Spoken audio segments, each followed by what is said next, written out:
પ્રાયોજક છે cancer healer centre, a new beginning. સુરતમાં ગરમી અને હીટ વેવની શક્યતાઓ વચ્ચે શિક્ષણ વિભાગ એલર્ટ. જિલ્લા શિક્ષણ અધિકારી દ્વારા જાહેર કરાયા છે વિશેષ સૂચનો. સુરત શહેર અને જિલ્લા શાળા સંચાલકોને અપાયા છે નિર્દેશ.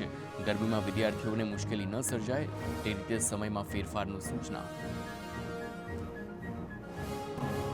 બે પાળીમાં ચાલતી શાળાઓને વહેલી છોડી દેવા જણાવ્યું છે. શાળાઓને ઓપન ક્લાસ ન લેવા સ્પષ્ટ આદેશ આપવામાં આવ્યા. આરોગ્ય વિભાગની સૂચનાનું પણ પાલન કરવા કહેવાયું છે.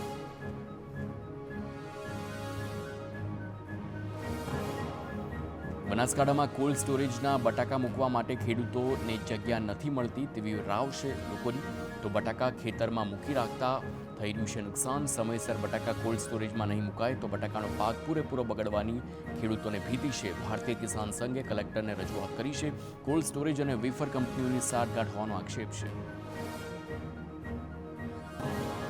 સુરતમાં રોગચાળાના કારણે બે માસૂમના મોત નીપજ્યા. રત્ન કલાકારના 3 મહિનાના પુત્રનું ઝાડા ઉલટી બાદ મોત થયું છે. તાવ અને શરદી આવતા પાંડેસરાની બાળકીને સ્મીમેરમાં કરાઈ છે દાખલ. હોસ્પિટલમાં સારવાર દરમિયાન 8 મહિનાની બાળકીનું મોત. બે બાળકના મોત બાદ આરોગ્ય વિભાગની ટીમ સતર્ક. સિવિલ હોસ્પિટલમાં બાળકોની ઓપીડીમાં સતત વધારો. સુરતમાં અમદાવાદ અને ગાંધીનગરના મુસાફરો ટૂંક સમયમાં સચિવાલય સુધી મેટ્રો સેવાનો લાભ લઈ શકશે.